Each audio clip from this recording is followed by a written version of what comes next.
Hello friends, దాయాదిపై దండయాత్రలో మరోసారి మనదే విజయం. పాకిస్తాన్ని 61 పరుగుల తేడాతో చిత్తుగా ఓడించింది టీమిండియా. ఈ మ్యాచ్ చూశాక నాకైతే ఒకటి అనిపించింది ఫ్రెండ్స్, ఇక మీదట పాకిస్తాన్తో మ్యాచ్ అంటే మనము అంత హైప్ ఇవ్వాల్సిన అవసరం లేదు. వాళ్ళు ఓడిపోవడానికి మనతో మ్యాచ్లు ఆడతారేమో అనిపించింది. నిజంగా ఈ మ్యాచ్ తర్వాత పాకిస్తాన్ టీం వాళ్ళకి ఎలాంటి స్ట్రాటజీలు లేవని, జస్ట్ ఏదో ఆడడానికి వస్తారని అర్థమైంది. అండ్ ఈ మ్యాచ్లో మనం ఇషాంత్ కిషన్ ఇన్నింగ్స్ గురించి ఖచ్చితంగా మాట్లాడుకోవాలి. హిస్టరీలో మిగిలిపోయే ఇన్నింగ్స్ ఇషాంత్ కిషన్ ఆడాడు అని చెప్పడంలో ఎలాంటి డౌట్ లేదు ఫ్రెండ్స్. మ్యాచ్ మొత్తంలో ఏం జరిగింది అన్న దాని గురించి సింపుల్గా క్లియర్గా మాట్లాడుకుందాం ఫ్రెండ్స్. వీడియోలోకి వెళ్తే నిన్నటి నుంచి అనలిస్టులు మనమంతా ఏమనుకున్నాం, పాకిస్తాన్కి ఎడ్జ్ ఉన్నట్టుగా ఉంది, 6 స్పిన్నర్లతో బరిలోకి తిరుగుతుంది. ముందుగానే వాళ్ళకు శ్రీలంకలో అట్మాస్ఫియర్ అలవాటు అయిపోయింది, అక్కడ వాటికి అలవాటు పడ్డారు. ఇప్పుడు ఆడుతున్న ప్రేమ్దాస్ స్టేడియం కూడా చాలా పెద్దది, మన ఇండియన్ బ్యాట్స్మెన్కి చాలా అగ్రెసివ్గా ఆడుతుంటారు, వీళ్ళు క్యాచ్ అవుట్ అయ్యే ఛాన్సెస్ ఉంటాయి అన్నట్టుగా మాట్లాడుకున్నాం. అండ్ ఇక్కడ మనం ఇంకో విషయం కూడా మాట్లాడుకుందాం.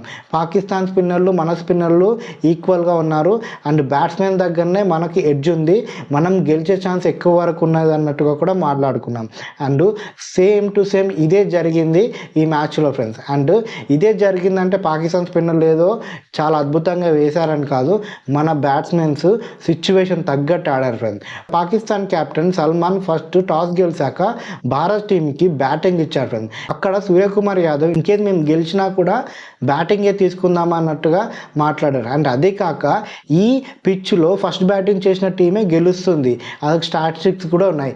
ఇవన్నీ తెలిసి కూడా పాకిస్తాన్ టీము కెప్టెన్ ఎందుకు అలాగా డిసిజన్ తీసుకున్నారో ఎవరికి తెలియదు. And next India team batting దిగగానే చాలామంది చూపంతా అభిషేక్ శర్మ పైన ఉంది.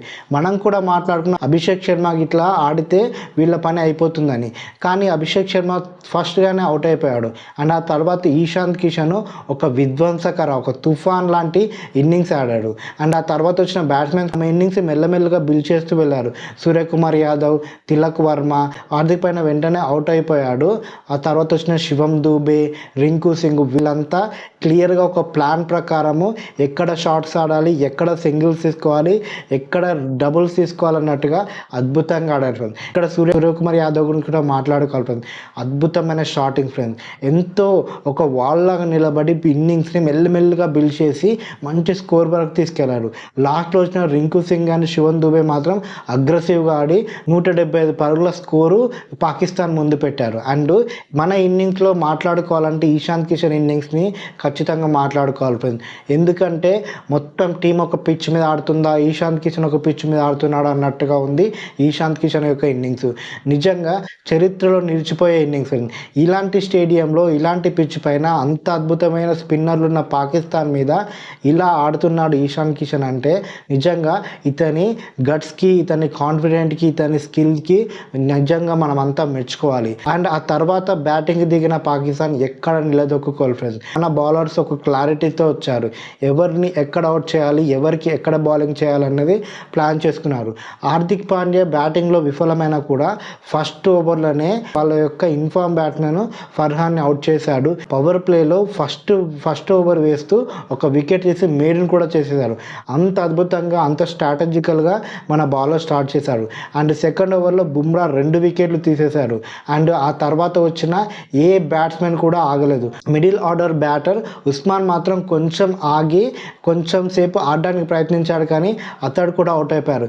పాకిస్తాన్ టీం అంతా కొలాప్స్ అయిపోయింది ఫ్రెండ్స్. ఎక్కడ భారత్ బౌలర్లకి సమాధానం చెప్పలేక 114 రన్లకే కుప్ప కూలిపోయింది. టీమిండియాకి 61 పరుగుల ఘన విజయాన్ని అందించింది పాకిస్తాన్. అండ్ ఇక్కడ పాకిస్తాన్ గురించి మనం మాట్లాడుకుంటే ఎప్పటికీ పాకిస్తాన్ ఇండియాకి సమానం కాదని మరోసారి ప్రూవ్ అయింది ఫ్రెండ్. వాళ్ళ యొక్క స్ట్రాటజీలు వాళ్ళకే అర్థమవుతాయో లేదో అర్థమే కాదు ఫ్రెండ్. టాస్ గెలిచి బౌలింగ్ తీసుకోవడంతోనే వాళ్ళ పని అయిపోయింది అని చాలామంది అంటున్నారు. అండ్ ఇక్కడ టాస్ మాత్రమే వాళ్ళు గెలిచారు, ఇంకెక్కడ భారత్కి పోటీ ఇవ్వలేదు. వాళ్ళు ఎక్కడ భారత్ ఓడిపోతుందన్న ఆలోచన అసలు ఎక్కడ భారత్కు పోటీ ఇవ్వలేదు వాళ్ళు. అంత పేలవంగా ఉంది వాళ్ళ ప్రదర్శన. వేరే టీంలతో ఎలా ఆడుతున్నారో తెలియదు కానీ భారత్ టీం ముందు మాత్రం వీళ్ళు పిల్లుల్లాగానే ఆడుతున్నారు అన్నట్టుగా అనిపిస్తుంది ఫ్రెండ్స్. ఈ విజయంతో భారత్ టీము సూపర్ 8కి క్వాలిఫై అయిపోయింది. పాకిస్తాన్ కూడా మేబీ క్వాలిఫై అవ్వచ్చు. వీళ్ళు బాగానే ఆడుతున్నారు కానీ ఇక్కడ వీళ్ళు ఇండియా టీంకు ఉన్న స్ట్రాటజీని, ఇండియా టీంకు ఉన్న ఒక క్లారిటీని మిస్ అవుతున్నారు. మన ఇండియా టీం ఎలా తయారైందంటే ఇప్పుడు ఒక బ్యాట్స్మెన్ కాకపోతే ఇంకో బ్యాట్స్మెన్, ఒక బౌలర్ కాకపోతే ఇంకో బౌలర్ వెనకాల రెడీగా ఉన్నారు. ఛాన్స్ వస్తే తమేంటో ప్రూవ్ చేసుకోవడానికి. బ్యాట్స్మెన్స్ కూడా గట్టిగా స్ట్రాంగ్గా ఉన్నారు. ఒకరు కాకపోతే ఒకరు రెడీగా ఉన్నారు భారత్ టీంలో. ఇప్పుడున్న టీమిండియా టీం మాత్రం ఇప్పటి వరకు ఉన్న ఈ టీంలలో ఒక స్ట్రాంగెస్ట్ టీం అని చాలామంది అంటున్నారు. సూర్యకుమార్ యాదవ్ యొక్క కెప్టెన్సీ కూడా చాలా అద్భుతంగా ఉంది. ఎవరిని ఎక్కడ వాడాలి, ఎవరితో ఎప్పుడు బౌలింగ్ చేయించాలి, టీంని ఎలా ముందు నడిపించాలన్నది సూర్యకుమార్ యాదవ్ అద్భుతంగా చేస్తున్నాడు. భారత్ జట్టు అన్న ఈ ఇన్నింగ్ చూశాక అండ్ భారత్ జట్టులో ఉన్న ప్లేయర్లను చూశాక ఈసారి కప్పు ఇండియానే గెలవబోతుందని డిసైడ్ అయిపోతున్నారు చాలామంది. అసలు ఈ ఇన్నింగ్ చూశాక, ఈ మ్యాచ్ చూశాక మీకేమనిపించింది? ఇంకా పాకిస్తాన్ ఇండియాతో రైవల్రీగా మనం భావించాలంటారా? అసలు పాకిస్తాన్తో మ్యాచ్కి ఇంత హైప్ మనం ఇవ్వాలంటారా, అవసరం లేదంటారా? మీ ఒపీనియన్ని కామెంట్ బాక్స్లో తెలియచేయండి. అండ్ మొదటిసారిగా మా ఛానల్కి వస్తే ప్లీజ్ మా ఛానల్ సబ్స్క్రైబ్ చేసుకోండి. మాకు మీ సపోర్ట్ ఇస్తూనే ఉండండి. Thank you friends.